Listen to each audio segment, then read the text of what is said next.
one mic. All I need is one mic. What's the name of the show? One mic with Big Mike. You know, ain't nobody getting hurt, anybody. You know, there's no crime being committed. And they say his style is too urban for the radio. This is real life stuff that's happened to me. Well, you know what? You, and you. One mic with Big Mike. I like to be able to do what I want to do. A sports talk show, but no subject matter is off limits. Meek Mill's concert is not called the Hell Yeah, I Banged Khloe Kardashian concert. And now, your host. Put your hands together for the one, the only Big Mike. All I need is one mic. All right, let's try this again. Welcome into the One Mic with Big Mike show. Big Mike here with you. Yeah, having some problems here with the broadcast console. Sorry about that, everybody. I appreciate you guys joining me on a Friday evening, taking some time out of your busy schedules to close the week out with me. Yeah, let's see if we can get this thing back on tracks. www.onemicwithbigmike.com is where the show can be heard. You can also go to Spreaker.com, Spreaker.com, as well as the app, and hear the show every Monday, Wednesday, and Friday at 7 o'clock, live and direct. Yeah, my man, I Am No Dose is already checking in the chat room saying I got to get the bugs out. Hey, look, man, everything was cool till today. You know, everything was good just a week ago, and now here we are. But anyway, I found a little workaround going with the old school console, so hopefully I remember how to work everything correctly. As far as today's show goes, man, also let me make sure I tell you guys, you can also catch the show afterwards via iTunes or the TuneIn app. I'm also on YouTube as well, so I'm everywhere that you want to be. My Twitter and my Instagram are both the number one, MICWITHBIGMIKE. Also use that handle to search for my show on Spreaker, SPREAKER.com, and sign up for your free Spreaker account. While you're on the website, by the way, and while you're listening to the show, make sure you click that little thought bubble so you guys can join I Am No Dose in the live and interactive chat room. Holla at me. Got a special guest tonight, Steve Wilson. He's an actor, comedian. He's also the co-host of the D.L. Hughley radio show, nationally syndicated radio show. He's out there in L.A. So we're going to talk about, with him, some of the stuff that's going on over this past couple of months, leading up until Wednesday's game, Kobe Bryant's farewell game in L.A. Also talk to him about some other things, other things going on in the world. I like to talk to comedians because a lot of times I find them to be of like mind, guys who have to force themselves to look at things from some different perspectives. You know what I mean? Not the linear point A to point B perspectives, but kind of look at things in an ancillary manner. So we'll talk to him at 7:30. Also, don't forget, each and every day we take a look back into the annals of sports. And today is a very special On This Day. The name of the segment is On This Day, by the way. And today is a very special edition of On This Day. It happens to be Jackie Robinson Day, the day that Jackie Robinson broke the color barrier with the just had a brain fart with the Brooklyn Dodgers, excuse me. So yeah, we'll get into that. We got to talk some NFL as well. Some of the things going on, off seasons here. Big trade happened. One of the bigger trades, one of the things you hardly ever see in the NFL. Someone moved up from like 15 to 1.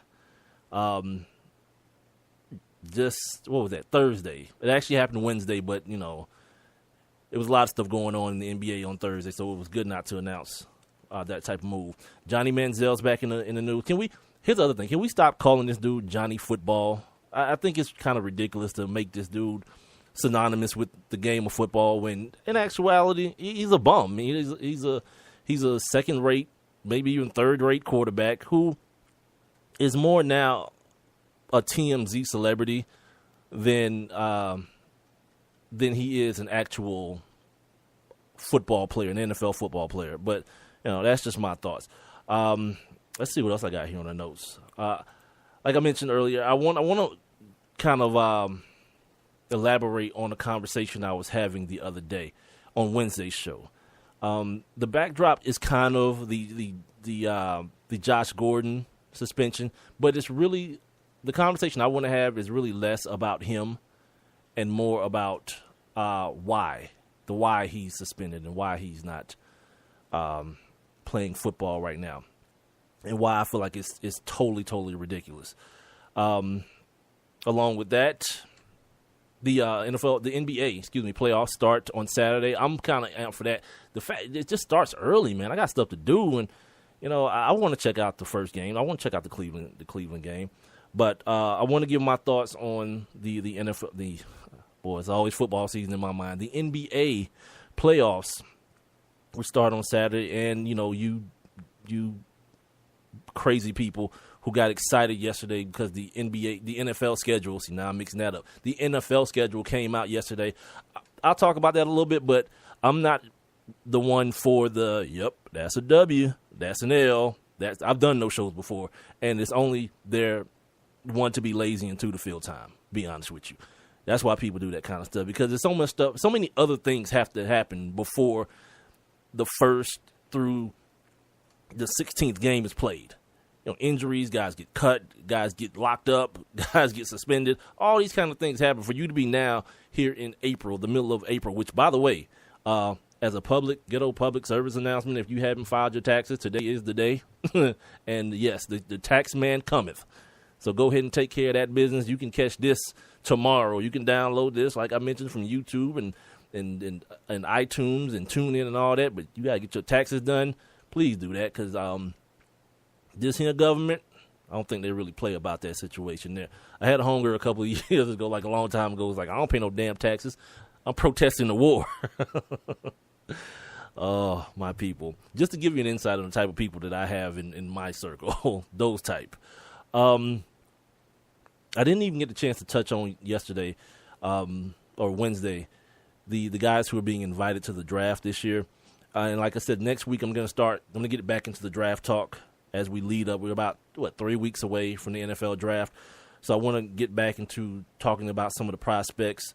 I'm going to have my guy, Alex Vashtoff, on the day before the draft, and we'll do like a little bit of a preview. And then we'll do a post-draft interview with him as well. But before, let's get started here. Let's get started with the Josh Gordon situation that happened on earlier in the week. Josh Gordon, wide receiver for the Cleveland Browns, was suspended for what Fox Sports reported as him failing another drug test sometime in March. And I don't want this to come across as me defending Josh Gordon's decisions. I mean, I'm on record as saying, it's clear to me that other things are more important to him than playing NFL football. And I seem to be in the minority as a person that's, I'm fine with that. You know what I mean? He's a guy who, if allowed to play and do what he wants to do, he'll do it. But apparently, if he can't play because of the other things that he enjoys, smoking weed being one, it seems to me like he's all right with it. I don't know the kid and I haven't heard from him, but his actions just kind of bear that out. So I don't want this to come across as a situation where, I'm trying to defend him, because he don't need my defending. He is who he is. He's a man. He's making decisions, whatever. But what I do want to discuss, and I want to bring to light something that a lot of people I don't think realize as far as the NFL goes and as far as their policy as it relates to substance abuse, or in this case, I'm specifically speaking about marijuana.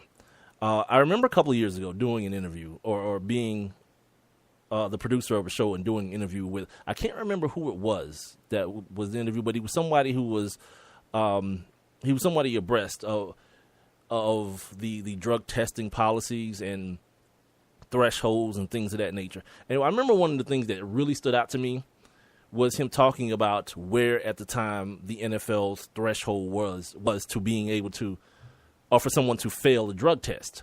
And he kind of put it into perspective when he was like, Olympic athletes can have more THC, which is the psychoactive drug within marijuana in their system than an NFL player. And then he went here. A fighter pilot can have more THC in his bloodstream or in his or her bloodstream than an NFL football player. Now, I think people with just regular common sense hear that and be like, okay, now there's an issue. Like, the issue ain't necessarily guys smoking, because the fact of the matter is that, like, Josh Gordon ain't the only, or him and whoever Silas Red got caught this weekend, Martavis Bryant. Like, these guys aren't in the minority necessarily, in a huge minority. Let me say that.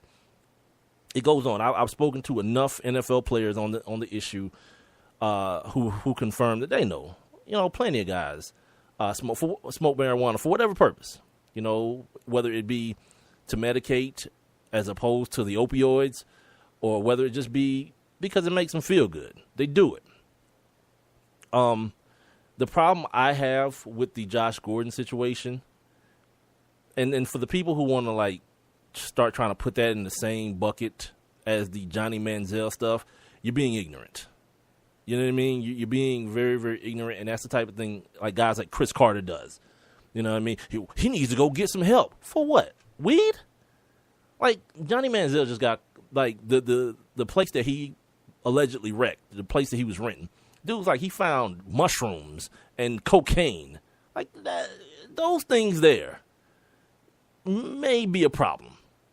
Some dude smoking weed. Now, I remember Josh Gordon got in trouble for, I think he got a driving under the influence in somebody's vehicle in Charlotte some years back.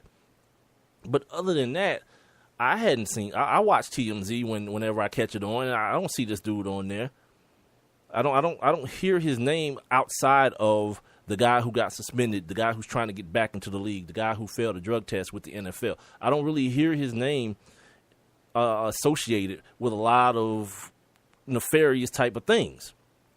So that being said, one of the last test, well, not this last test, but the test before this one, the failure came because of alcohol. He had a drink on a flight on the way to Vegas. He said he didn't understand that part of his stipulations was that he couldn't drink after the season. This was like a day or two after the season. He was going out to Vegas to hang out with his boys and had a drink, and he failed a quote unquote drug test. Right. Before that, the suspension that he failed, but then kind of got it rescinded because the league changed. It changed the rules or the discipline on the matter while he was suspended, and he got to come back and play. Those couple of games he played. Well, the same guy I mentioned earlier that was interviewed on the show I was producing mentioned that Josh Gordon's story, which was that he hadn't smoked anything, but he was around people that smoked. He said that the way that his samples read were actually consistent with that he hadn't ingested any marijuana. The NFL's threshold was so low that someone could definitely catch a contact and fail the drug test. That being said, the NFL don't make an allowance for that. There's a term for it, and I have it here because I'm about to go through and explain to you guys this process. But I just wanted to give you the background on what kind of testing Josh Gordon goes through. You see, this stuff doesn't happen in baseball. It doesn't happen in basketball. You might hear about a dude getting popped for weed, in basketball sparingly, but it seems like it's very, very. It's a very, very fluent occurrence in football, in the National Football League, and that's because of their testing. Now, here is what was told to Pro Football Talk. This is a quote: "Urine samples routinely are split into two bottles, the A bottle and the B bottle. If the A bottle generates a positive result, the B bottle is tested. Amazingly, the B bottle doesn't have to independently show a violation. Instead, the substance abuse policy states that the B bottle test need only show that the substance revealed in the A bottle test is evident to the limits of detection." to confirm a result of the A bottle test, which means this in English, that you got two samples. They take two samples. If the first sample shows up that you've been smoking weed, the second one, which is the B sample, doesn't necessarily have to show that you've been smoking weed or to the same level of the A. It just has to have any increment, any hint of the THC in the B sample, and you fail the drug test.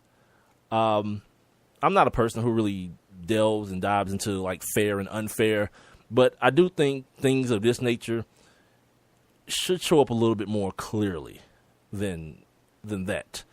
And in the case of Josh Gordon, I'm using him as an example because he's the one that is more, his case is the one that is more prominently known across the, across sports. In his case, the A bottle showed a concentration of 16 nanograms per milliliter.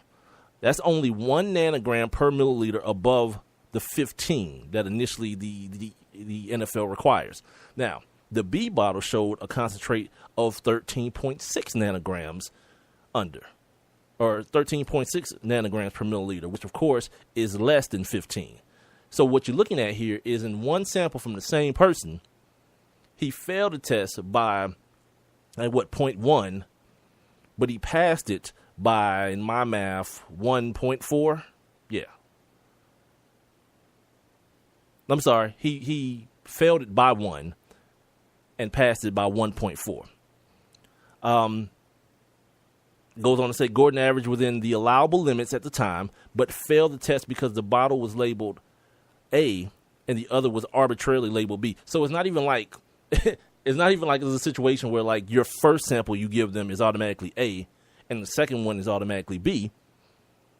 It's just you give them two and they just arbitrarily label them A and B, just for just to be able to distinct the two, not to denote which one you submitted first versus which one you submitted second. See what I'm saying? You see how crazy and it just seems like a bad way to determine someone's employment, especially in the sport, especially at a job where it's not necessarily something that is going to prohibit you from doing the job. Obviously with this kid, right? So with that, as we all know, there are stages within the NFL drug policy. He's in stage 3 because last year, as a part of the negotiated 2-game suspension for the use of cough syrup. See, again, you hear him failing drug tests, but he used the cough syrup. The syrup contained codeine. That immediately put him into stage 3. Now you're talking about a dude that has to get drug tests randomly 10 times per month. And over the time, I think between him being suspended and now, he's passed like 70 different drug tests. But I guess as they say, it only takes one, right? Now, I mentioned earlier how the league changed the threshold. The league's threshold, it changed from 15 to 35 nanograms per milliliter. So even as we sit here and we wonder, okay, at least they bumped it up. Well, not so fast. And I'm gonna take a break here in just a second because my guest just called in. So I'm gonna take a break here in a second. But let me just finish telling you guys about this.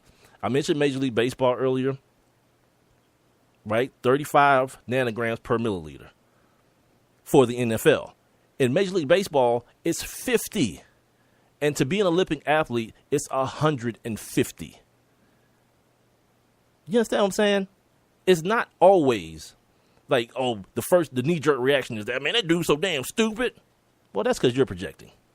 You feel like you know what you would do with a $10 million contract. And you don't. You don't know how much your life would change or how much you would change the things that you was already doing before you got the damn money. But we've been conditioned, as I mentioned on Wednesday's show, we've been conditioned to what?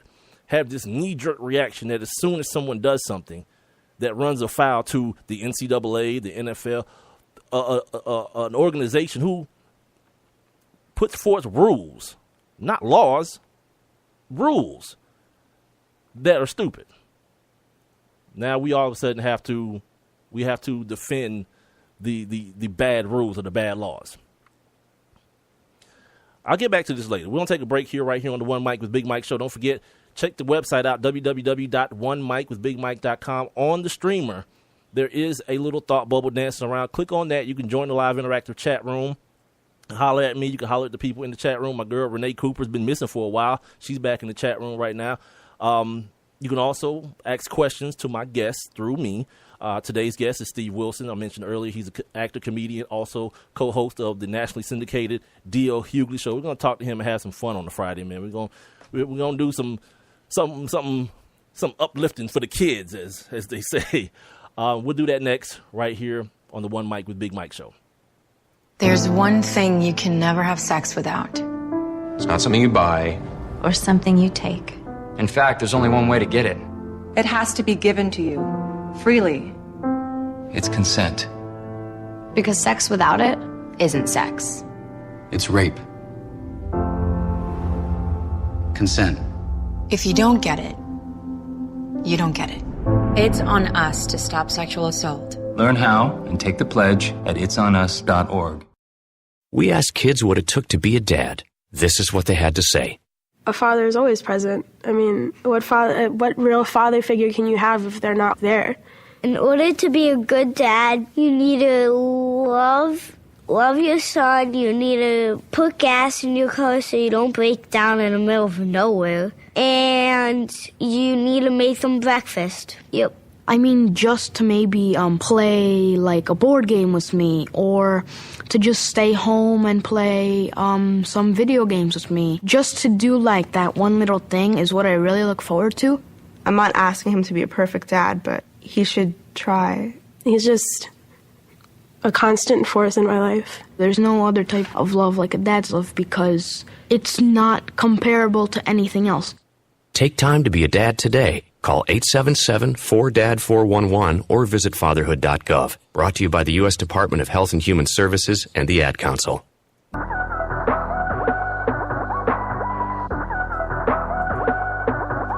Welcome back to the Friday edition of the One Mic with Big Mike show. I, of course, am Big Mike, being heard here on Spreaker.com and the Spreaker app.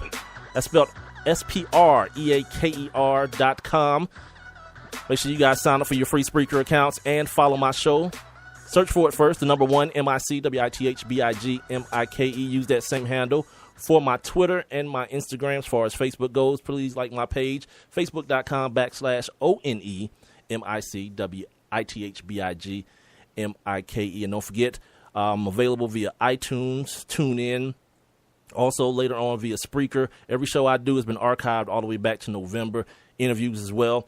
And speaking of interviews, as promised, gonna have some fun, man. I want to welcome in, sharing the mic with me right now, is actor, comedian, and the co-host of the nationally syndicated D.L. Hughley radio show. His name is Steve Wilson. Check him out on Twitter and IG at Steve Wilson. Facebook, Steve Wilson Comedy. Steve, what's going on, my man? What's the deal, Big Mike? How you feel, big boy? Man, it's good, man. It's Friday, man. What's really good? It's Friday for normal people, not me. I got to do two shows tonight. Well, you know how that works, man. Where you at tonight, by the way? Tell everybody where you at, since I'm on. I'm in New York right now at Caroline's Comedy Club. I'm actually standing outside, so if an ambulance drive by, it ain't my fault. Is a hood club? No. I'm on 50th and Broadway, but New York is always an ambulance or a police chase or something. I was just wondering, dude, because you talking about ambulances driving by. Other stuff could be driving by if you're in the hood now. Let's talk Lakers, man. Let's talk about you're not from LA, but that's where you do your work. That's where you reside at now. It's been a long season, man. The Kobe retirement tour finally came to an end on Wednesday. What was the attitude out there in LA throughout the season? And I'll lead up until Wednesday, but throughout the season, what was the attitude going on out there? Well, to be 100% honest, even though I didn't grow up in LA, I've only been living there for 13 years. I've been a Lakers fan since Magic and Kareem and Worthy and Byron Scott and all those cats from back in the day, and Rambis and so on. But anyway, I've always been a Lakers fan, but I love Kobe Bryant. But I'm not going to lie to you. I was really happy that he was just going to retire now because the last 3 seasons have been tough for us, and it's hard for us to get other players that want to come here because he's such a competitor. If you slack off, he's going to get at you. Yeah. And a lot of these young cats, they ain't down with that hard work no more, you know? Speaking of young cats. So I'm glad he went out on top. That game was spectacular. He scored 60 points. It was just what we wanted to see. It looked like the Kobe of old. You know, yeah, he shot 50 times. But, who cares? Only one fool cared about that. It was a great game. Jason Whitlock said something about that. Did you see Jason Whitlock talking about Kobe Bryant? Talking about what? Jason Whitlock. Did you see his comments about Kobe Bryant talking about he ruined the Lakers and the send off was total Kobe and selfishness and all this kind of stuff like that. One dude that just can't appreciate greatness. By giving us 5 championships. right. And then, you really ruined us 5 championships. Come on, man. And everybody want to complain about the big money he got. Yeah, the Lakers got all that money back. TV contracts. They selling seats for like $1 million yesterday. I saw a hat. Exactly. They were selling Kobe jerseys for 800 bones in the stadium. A hat for $24,000. Floor seats went for $30,000, brother. Yeah. That's called an investment. That's not paying someone. Yeah. That's investing. All the money they paid him, they got it back that night. What's the attitude now post Kobe? Like, I look at this team and I see a nice little nucleus. I see Julius Randle. I see the kid from Ohio State. I see Jordan Clarkson. I see D'Angelo Russell, who I'm talking about. I see a nice little nucleus. Is there that same type of optimism out there in LA? Of course it is. Plus, we got a lot of cap space because Steve Nash's contract is finally up next year, right? And now we don't have Kobe's money, so that's a lot of money. We got enough where we can, get 3 major big players. I mean, it just depends on who's not under contract, but we can get somebody big here because now we don't have somebody's going to want LA to be their team. It's one of the story franchise. So within 2 years, we're going to be competing for a championship again. We had a horrible 5-year run. Wait, what? You heard How what many I years? said. We're going to be competing for a championship. Somebody's going to come here. We're going to snatch up 2 superstars, and we're going to be competing for a championship with this young team we got. You do love your Lakers, don't you? Within 2 years, mark my word, you're going to be interviewing me, and I'm going to say what I say. You're right, because I will. This is Steve Wilson. He's an actor, comedian, also the co-host of the nationally syndicated D.L. Hughley radio show. Make sure you guys are following him like I do on Twitter and Instagram at @SteveWilson, spelled exactly like I just said it. Now I got to ask you about this situation with D'Angelo Russell and Swaggy, Nick Young out there. I know y'all had some fun with it. A guy like you had some fun with this. What? Oh, of course. Give me the raw on it. Give me your raw thoughts on Nick Young, Swaggy P, and go. Well, here's the thing. Russell is a child. You got to realize, yes, he's in the NBA and he's making millions of dollars, but he's 19 years old. You name one 19-year-old that does something intellectual, and I'm going to tell you, you're a liar. Did you see him yesterday, though, on Wednesday? Huh? Filming everything on Wednesday, too? They got pictures of him everywhere, still using his camera, filming every damn thing. Well, yeah, I mean, he's a kid. That's what they do. Look at the millennials, man. They always got their head down texting somebody, That's what they do. And everybody said he broke the man code. I get it. I mean, I thought it was malicious, but then I realized he's just a kid. He might have actually thought. You ever wonder why Byron Scott don't let him play a lot? Because he always says he's immature, and nobody understood what that meant until he taped his friend telling that he cheated on his wife. Ridiculous. And look, no one. I'll put you on the bench too. No one really jumped on the other side though, Steve. Like, okay, well, maybe if you wasn't cheating on her, there is no news. Well, you know what? I've heard a lot of women say that. Because we was asking the question, who was wrong? Was he wrong for a diamond his friend out, or was he wrong for cheating on his wife? Yeah, both people can be wrong in this situation. It's not like one or the other. Yeah, right. Both can be wrong. I mean, I get he's a Laker and he wanted to be like Kobe, but you ain't got to act like Kobe and like, Kobe snitched on Shaq. So. Yeah, we're going to do this. Let's go.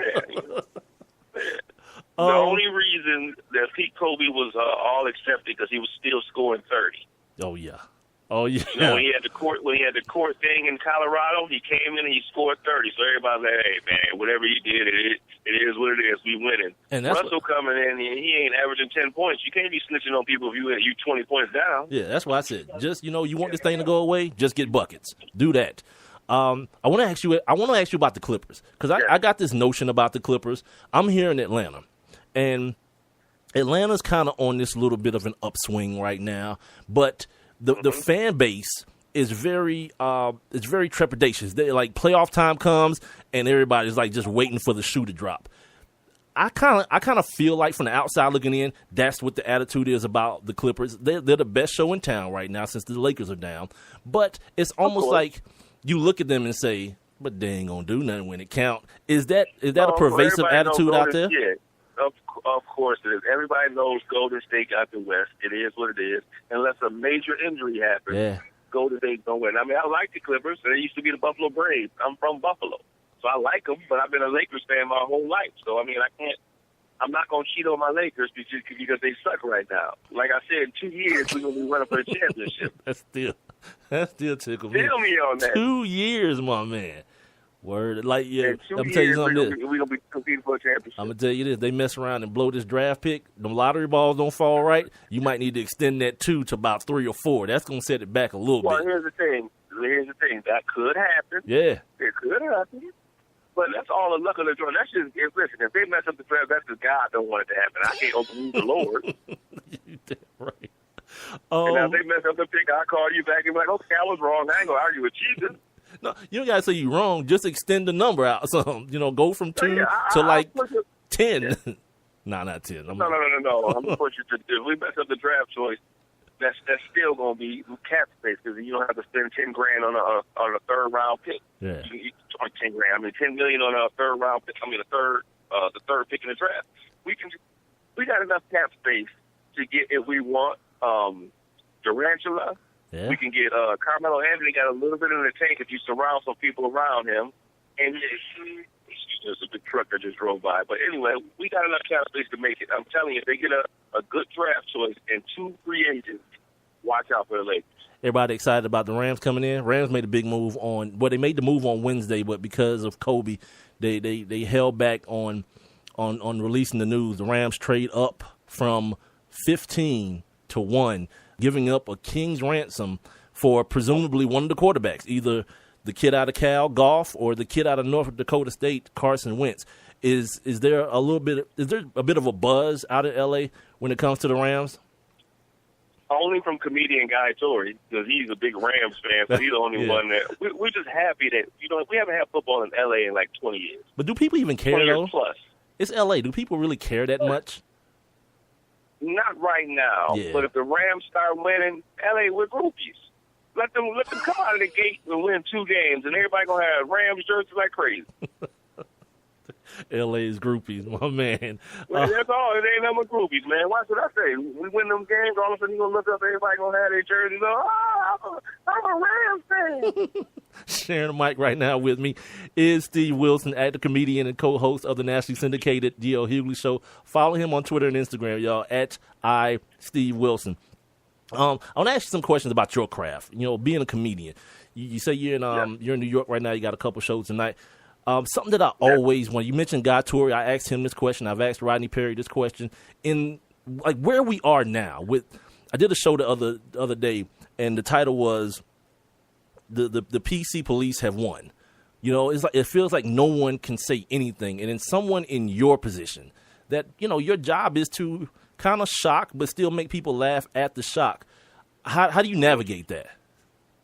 I say what's on my mind. I mean, ain't nobody gonna stop me, and I won't apologize. I refuse. Unless I say something and I'm tripping and I disrespect somebody, then I'll apologize. But if I say something that I really like let's be honest. Okay, like you got Mississippi and North Carolina and all of these states in the South that are coming up with these hateful laws, right, disrespecting the LGBT community. It's like you reading my mind. I was gonna ask you about that. Go ahead. Right. So yeah, they go into this thing, and first of all, you can't just take somebody's rights as a human being. I don't care what you say, but I will tell you this: the thing with the bathroom, I understand. I don't want to come into the bathroom and see a grown man with a dress on with his shirt lifted up peeing. I don't want to see that. I get that. There was a story last week that came out that blew my mind. There was a heterosexual man who dressed up like a woman to stink in the bathroom and take pictures of naked women because they thought, and he said he was telling people he was transgender, so he snuck in there, but he got caught. When you open up, it's a slippery slope when we start doing that. But wouldn't that dude do that anyway? Wouldn't that dude, isn't he, that's obviously a crazy SOB. Wouldn't that crazy dude find a way to do that anyway if he was going to do it? Law or no law? Well, yeah, of course. So that's why I said I'm not going to bite my tongue about fence. I got some very, very close family members and some friends who are in the LGBT community, and I respect them. But I'm going to be honest about how I feel. And you know what? I think that's what starts conversation. You know what I hate the most, Steve? I hate to hear someone say something, and it's something that they mean, and it may be offensive to someone, but then they get beat down and shamed into an apology. Like, that helps no one. That person still feels the way they feel, and no one's had a conversation with that person about, okay, why do you feel that way? Maybe we can help you understand something that you don't understand. And it just, to me, perpetuates more and more of bigotry or if they want to call it homophobia, transphobia, all these things that go on in the world today. I think it's because people don't want to have conversation, and someone in your position will say something, and you mention, unless you offend somebody. Here's the thing. People get offended for I was reading an article today, and this has happened like a couple times now. Someone wrote Donald Trump or Trump in chalk, on the concrete on a college campus. All of a sudden now they want that to be considered a hate crime in America. And I'm looking at this like, you want to solve your hate crime? Here's a cup of water. It's chalk. Just pour the cup of water on it, and it's over. So my point to you is, like, it seems like people get offended because they can. You know what I mean? Like, you can say anything. Yeah, we are overly sensitive as a country, point blank. Overly sensitive. Like, even our people, they overly sensitive. We want to. I heard somebody say he's being racist. It had nothing to do. I was like, what are you talking about? You actually stole it. What are you talking about? Anyway, he had no reason to assume I was, but you stole it. Yeah, exactly. And all of a sudden, your problem was that he followed you around from the beginning. But you actually did something wrong, so you mad because he profiled you, but you actually did it. Right. He was right in the long term. He was right. And I get. Listen, I'm not no idiot. I know that we got bigots in the world. Donald Trump showed us that. Right. That's the silver lining. He got everybody who to take their mask off, and now we can identify them very, very clearly. Your next door neighbor who you thought was cool, guess what? Really hates you. Donald Trump showed them that you're not alone. Before it was for about 15, 20 years, it was frowned upon to be a bigot. They would hate, like, we got to hide because, that's a bad thing to call somebody a racist or a bigot. So they would hide and they'd say stuff at home. Right. But now Donald Trump said, no, you don't like him? I don't like him. Just talk about it. Right. You want to just punch somebody? Punch him. I'll pay you your lawyer fees. I mean, come on. Yeah, that dude's an idiot, dude. He's like the king of all idiots, my man. He is horrible. He's nuts about him presidential, and it confuses me because I've talked to some very, very intellectual people who tell me they like him. And I'm looking at him like, what the hell is wrong? I really thought you were smart. Mm-hmm. You're just book smart. Now you know better. That's it. You read articles and you got a good memory because you're stupid if you think that this man will do anything to help this country. Yeah. When's the last time you just bust out laughing? Like, as a comedian, what makes you gut laugh? Because your job is to make other people laugh, but what makes you just fall out laughing? What makes me laugh and bust out laughing really hard is when I'm high. I'm just saying, that's the only thing.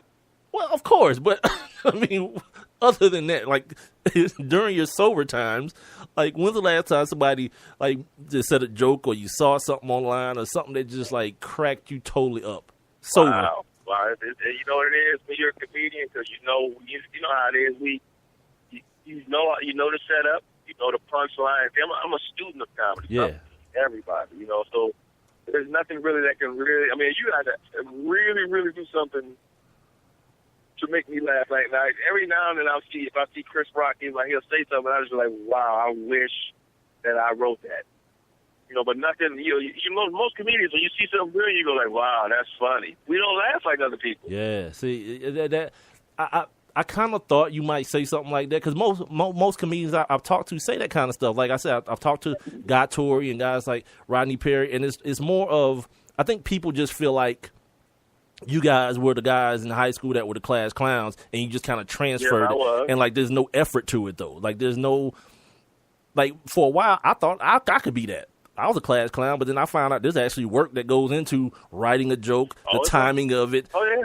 And then you got to have the balls. Go practice it in front of a crowd. Right, you got to have the balls to be rejected. Shoot because there's a lot of, sometimes when you write a joke, there's a lot of unnecessary words that in there, so you got to write it down and look, and then shoot them fat off the words so you can get straight to the punchline. So people are like, oh, because if you talk too much, you're gonna lose them. Lose them, yeah. What's your inspiration? Like, what inspires you? I know a lot of people have told me that comedians they're funny because of some pain or something, we're very depressed people. We're very dark. I mean, I had a horrible job. I'm depressed right now, and I'm rich. You're ridiculous.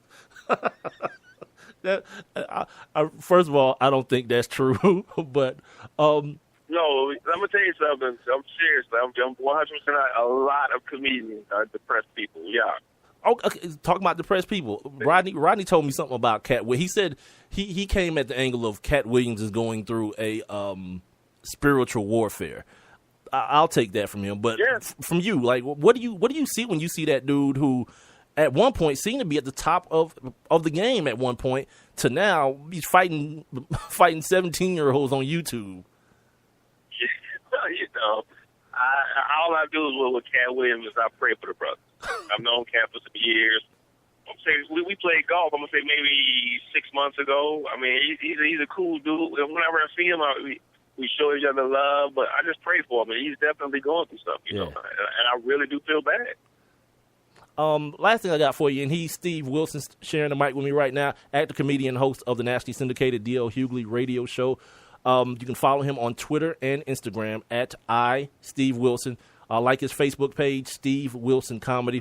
Two of the shows that I really, really enjoy watching now are The Carmichael Show and Blackish. And even another show, Fresh Off the Boat. It's not African-American, but it's Asian. It's surrounding an Asian family. These shows attack a lot of the issues that go on in our community.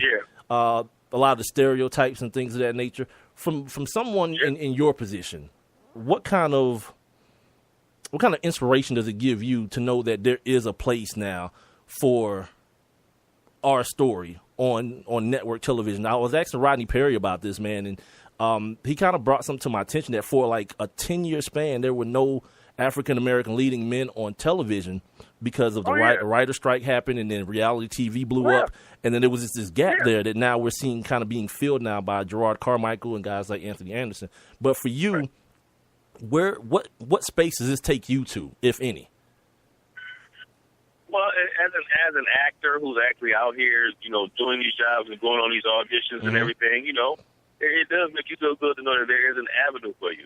Like Gerard is a very funny young guy. Yeah, he is. And I follow his career to when he used to open up for Daniel Tosh, and actually Anthony Anderson, and he put a Dion Cole on his show, and it makes you feel good to see Cat getting it because it opens doors for other shows. Because Hollywood ain't nothing but Me Too.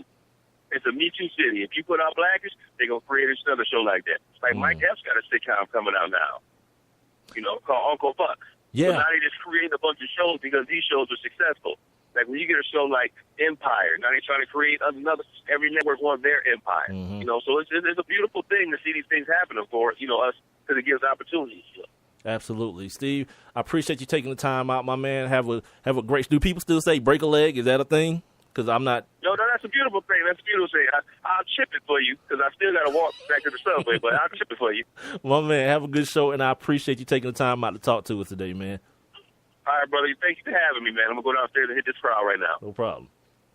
He's Steve Wilson, everybody, actor, comedian, and co-host of the nationally syndicated D.L. Hughley radio show. Make sure you guys are following him on Twitter and Instagram. Is a crazy-ass dude, man. At Steve Wilson. Facebook, Steve Wilson Comedy, man. Yeah, that's a crazy dude. I didn't even realize honestly that D.L. Hughley was doing radio right now. I know at one point he was a contributor on like CNN and places like that, but I didn't realize that he was actually doing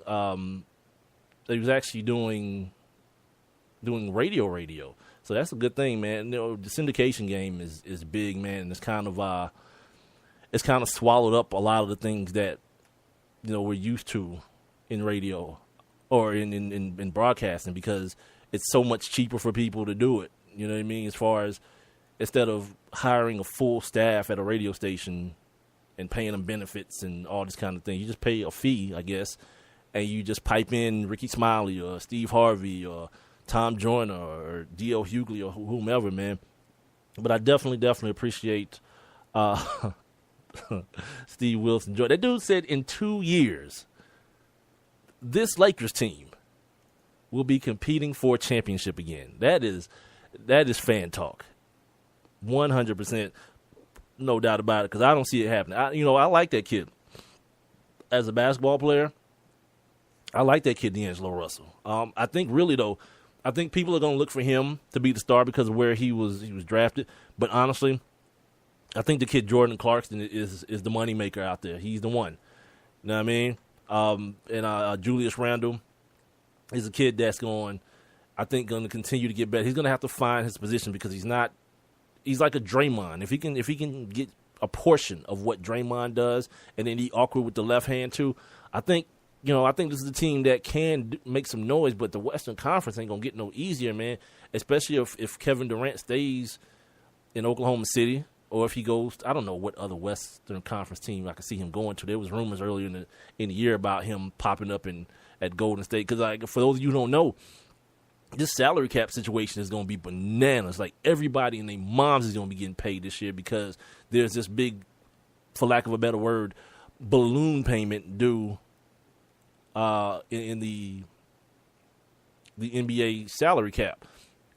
With that being said, man, I mean, Steve might be right. 2 years, I don't see it in 2 years, man. I think the Kobe hangover is gonna have to wear off. They still got the ownership issues with Jeannie and her brother out there.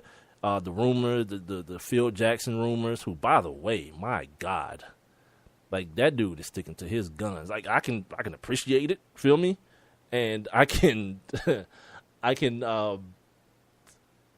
it's a man after my own heart. Like, sometimes you just got to ride that thing out. You start it, you got to finish it. But this is kind of different. You know, you're talking about a basketball team and everything around you has to be the same as it was 20 years ago. Or not even 20. I'm saying 20 for the Bulls, but a little bit more recent. But over a decade ago with the Lakers, man, this ain't that. Like, he's one of those dudes that's holding on to what the game used to be and not realizing that it just ain't that anymore. You know, the triangle is what it is, but the triangle also featured guys like Kobe and Shaq, Mike and Scotty.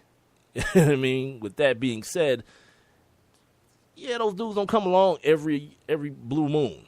You got Carmelo, you got Porzingis, you got the kid with the crazy dreads. You got, again, a nice, cool little nucleus, but other than that, it's been a bomb squad, man. And really, the only thing that's happening is Carmelo's getting older. Porzingis is becoming, he's gonna get more experience, but the two aren't gonna ever meet at any particular mesh point. Like, Carmelo is not gonna be, by the time Porzingis becomes a star, Carmelo's going to be irrelevant if he's even there. You heard Steve just talked about them having the cap room or enough to sign Carmelo, but the reality is he'll have to be traded there. He'll have to up that no trade clause, and they have to work out a deal. If you think all three of them dudes that I mentioned earlier, Julius Randle, the Russell kid, and Jordan Clarkson are going to be there, and Carmelo's going to join via trade, sadly mistaken. No way. No way at all. Because after this year, if things hold true to what people think, getting a draft pick from the Lakers ain't going to be worth much anyway. So whatever. You got to just keep it moving. Let me take a break here, man. come back. We got to talk NBA playoffs. We got to talk.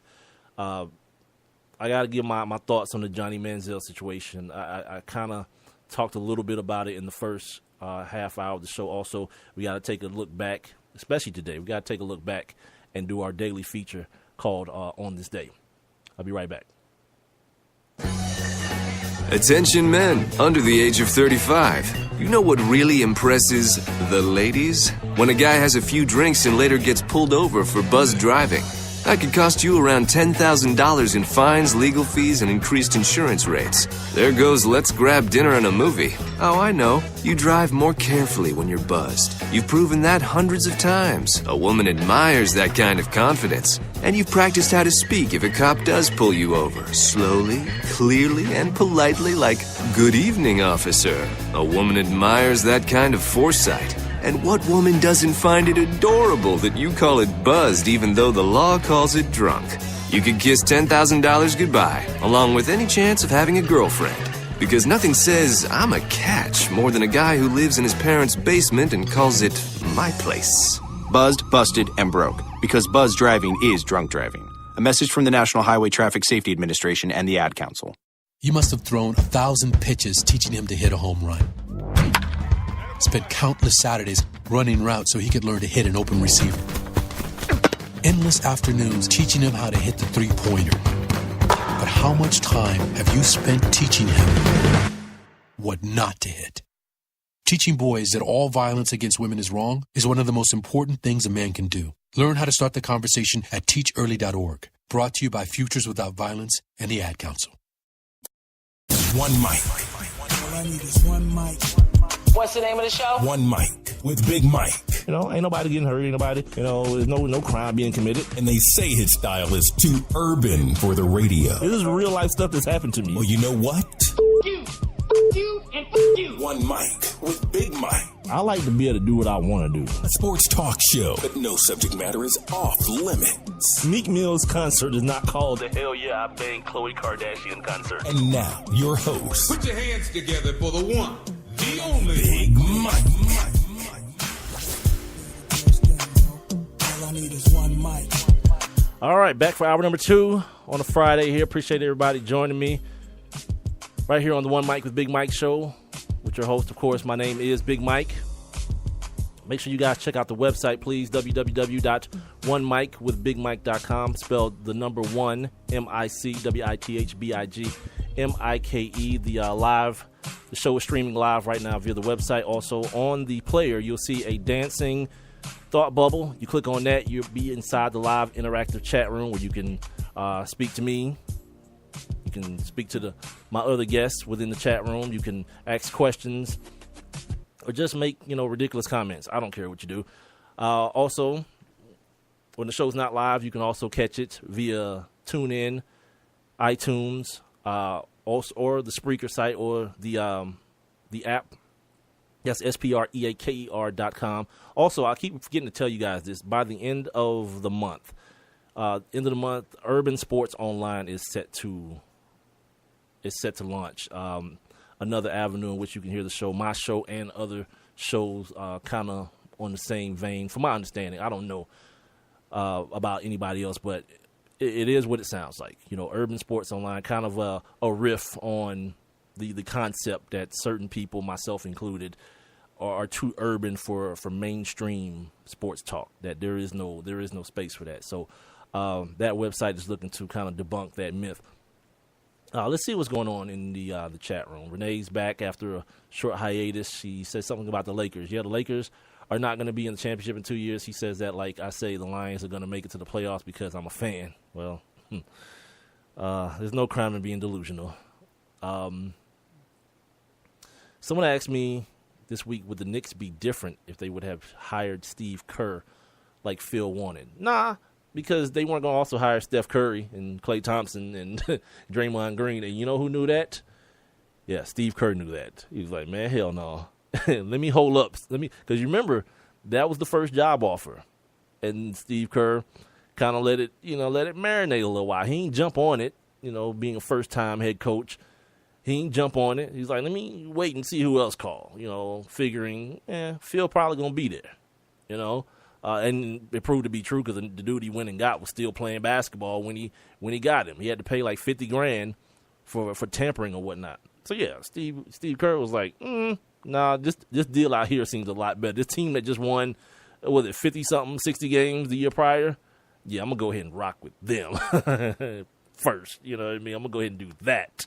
And as you can see, a championship, 73, a record 73 wins later, possibly 2 straight MVPs from the best player on the team, and a good possibility of winning another championship, back-to-back championships. You know, hey, it is what it is. You know what I mean? Sometimes life is about recognizing a good situation. You know what I mean? And not having a knee-jerk reaction and jumping on a situation just because it presents itself. See, y'all gonna make me mess around and forget. I'm using I'm using an old version of the broadcast console, so it's a lot more clunky and it's a lot more manual, and I gotta do every damn thing, by hand. Nothing's automatic. So I'm sitting here about to forget to do on this day. Can't do that. Let's do it now. Now, let's take a look back. On this day. All right. On this day in 1895, you know what I didn't do? I didn't look this up to find out what it was. Josephine Blatt of the U.S., she makes a hip and harness lift of 3,564 pounds, which at the time is a record. I don't know what the hip and harness lift is. I actually meant to look it up, but, me being me, I was like, F it. I'll figure it out later.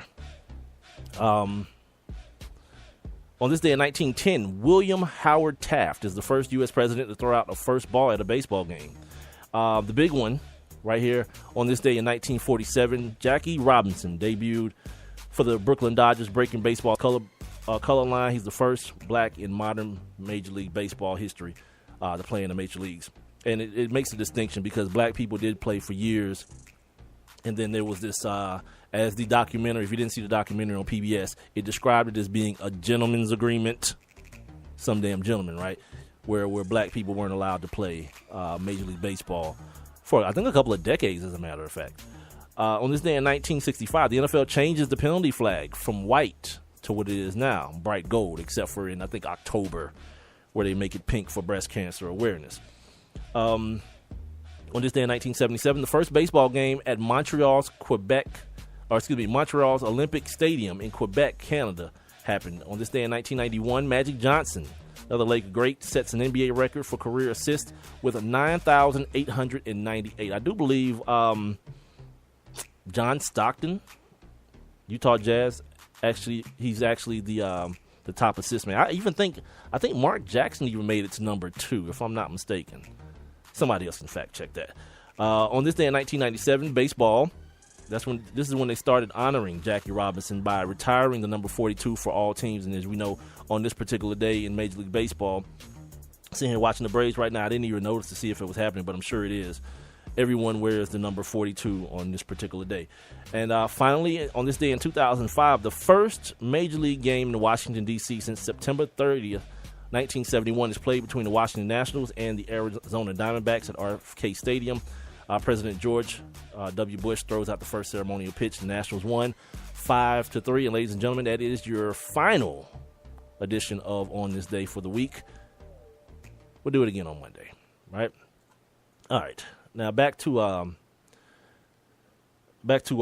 sports stories. Just got to talking to Steve Wilson, the co-host of the D.L. Hughley show out in L.A., about what happened on Wednesday. Like, Wednesday was one of those rare sports treats that you rarely get, man, anymore. I'm going to be honest with you. Like, certain things get built up, Pacquiao, Mayweather, things like that get built up, but they don't really seem to live up to the billing, to what you expect.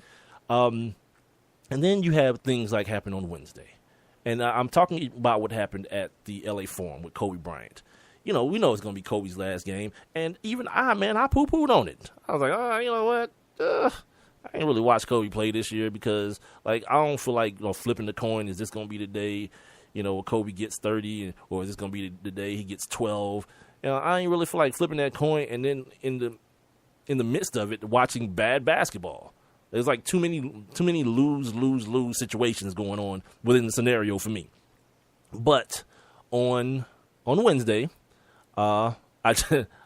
The first thing I did, I watched the introduction, the Kobe Bryant introduction and everything, because my friends knew the dude wasn't going to cry. He just seems like such a socially awkward guy, like a guy who's like searching for the right type of emotion to project. That I was like, this dude ain't going to cry. Like, he's going to look like maybe he want to because he thinks he should, but that inner thing, that we love and the thing that makes Kobe the great competitor that he is, like, nope, I ain't going out like this. Plus, you gotta figure that, yeah, there's some, social media played a role in it. You want to become a meme, like the crying Kobe meme. So, all those things wrapped into one. My man held it together. Black Mamba, Snakes is cold-blooded, so no tears. So I checked it out to see how that was going to go down. Watched Magic Johnson do what Magic does when he has a microphone in front of him. And then the game started. But at the same time, the Warriors and the Grizzlies game started. Now, I kind of figured that game was going to be over early as well. On Wednesday, I talked about, like, everyone wants to kind of, like, talk about the game, the other game they played a couple days before, where the Warriors won by 1. Nope. I pointed to the one that they won by 50. Or, as I put it on Wednesday, 50. F-I-T-H-Y. So I figured, Steph and the boys was gonna eat it up early, and then I was gonna have a chance to do some flipping back and forth, checking out Kobe's last performance or whatnot, as well as checking out the 73 win, the record-setting performance by the Golden State Warriors, and it kind of played out that way. But then I found myself, after early in the game, when I was like, yep. That boy Steph, he wet, boy. That shot was wet early. He was dropping them from everywhere, and I was like, okay, I see where the trend is heading here in this game. And I found myself kind of watching more of the Lakers game, thankfully, than I thought I would be. Now, let's say this. Let's go ahead and bring some perspective to the table. The thing that happened with Kobe Bryant, a couple things. I'm always talking about how greats, the true greats, they always have something left in the tank. There's always that little. But what we got to understand is the thing that makes them great is being able to do great things consistently over and over and over. Hell, I was talking, Antoine Jameson had like 5 or 6 50-point games. No one considers Antoine Jameson a great. In the annals of the NBA, that name, you got to go way, way, way down the list to get to Antoine Jameson's name when you start talking about all-time greats. So dudes can get buckets in the NBA, but it's the dudes, the Michael Jordans, it's the Shaquille O'Neals, it's the Kobe Bryants, it's the Hakeem Olajuwons, the dudes that do their thing, and you can just pencil them in. Before every game, they gonna put in work. Steph is at that level right now. So when you're great, whether it's football, basketball, there's always that thing that's there. We see it with old running backs. We see it with old wide receivers. They always had that reserve tank with a little bit left in it. And what we saw out of Kobe Bryant was the same thing. Outside of the fact that, I'm going to say this. Early in the game, I tweeted this out that, yeah, them boys out there playing that all-star game defense on Kobe. And they were, because the Jazz was up. They were up, and they was like, all right, whatever. We'll play into the thing. And then, 2, you don't want to be the dude playing all hard. And then the next thing you know, Kobe catches an inadvertent elbow to the eye, can't finish the game. You just heard Steve Wilson talk about floor seats going for $30,000. Like, I'm very much against the concept of fans talking about how, a team shouldn't rest a star player because you paid your money to see that player and it ain't fair. Whatever. You paid your money to see the team. You know what I mean? If you're a fan of the team, you can assume that if Popovich isn't playing LaMarcus Aldridge, who, by the way, man, has got that finger situation going on, he's saying that he can't shoot the ball the same way. Might be a little bit of a problem for the Spurs. We'll see. Playoffs start on Saturday. But no, you pay to see the team. The Kobe situation, a little bit different because, yeah, they gouge you on the price because of one dude. It wasn't for that badass Lakers team. It wasn't for that. The money that was paid for wherever you were sitting at, floor or rafters, was paid to see Kobe Bryant. So if you're a member of the Utah Jazz, you don't want to be that person. You don't want to be the guy who's like going extra in and then you bow Kobe in the eye. He got to go out the game, can't finish, or like he's shooting a jump shot and you closing out like Bruce Bowen style, and he lands on your foot and turns over his ankle. Nope, can't do that. So in that vein, I'm saying I understand why Utah was playing defense the way they were on Kobe, because you don't want them problems. You don't. But secondly, once the game got tight, because Kobe's Kobe and Kobe's so great, those buckets that he got that some of them were, gimmies, yeah, got him into a rhythm. And trust, the dude is still what he is. He's still a great basketball player. Obviously not the athlete he was anymore, but he's still a great basketball player. So you let a dude like that see the ball go in that many times and get the feel of the ball and get his jump shot wet, guess what? You get everything you asked for. The team ended up coming back. Game ends up tight at the end. Who's taking the last damn shot? Of course. The guest of honor. And he did what I can appreciate him doing, man. You know what I mean? Leaving the game and leaving an indelible image of himself leaving the game. It's not like that foolery that like, oh, we got to see vintage Kobe. Nah. Because it's not just what you do. It's how you do it. You know what I mean? 50 shots, 50 attempts for 60 points. I'm good on that. You know what I mean? A bad team, won a game, no one cared about otherwise. And then, they went through all the fanfare. Everybody who was in the situation, dapped him up and hugged him. I heard Nike gave free Kobe's to everybody that was sitting on the floor, so that's a pretty good look for them. I mean, to me, it's like, it's America. It's the American thing to do. You give the richest people the free stuff. You know what I mean? That's the way to do it. But either way, I was, as a sports fan, man, I was so satisfied with what happened, man. And I didn't feel, and I think probably it's because I didn't think I would be. I'm thinking like, all right, man, we're going to sit here and watch Kobe shoot a bunch of shots at a terrible percentage, walk away with 20 points, and, ESPN's going to be scrambling to put together a highlight reel of it for SportsCenter. You know what I mean? But no, sir. Both the Lakers game was comparable in interest, the amount of interest it kept from me. They were both equal, man. The Golden State situation, I always try to catch myself to not speak about this team as though I'm some sort of Golden State Warriors fan. I'm not. I just love good basketball. And the people who say, it's boring to watch those dudes play. I've heard Colin Cowherd say that a bunch. I mean, it's just a bunch of threes, just. and it's not that. Anyway, it's not that. But even if it is, man, this isn't Craig Hodges spotting up shooting threes, right?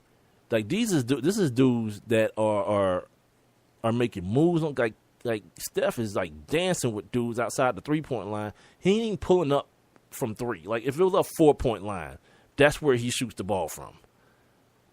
Like the way they play, like they've been slacking defensively, and we'll see if that picks up as we get into the playoffs. Speaking of playoffs, there was something I wanted to make sure I did. as well, just to kind of, do the broadcast professional thing, as Renee tells me how much she's not a fan of Kobe. Look, like, I'm always talking about on the show being able to compartmentalize. You know what I mean?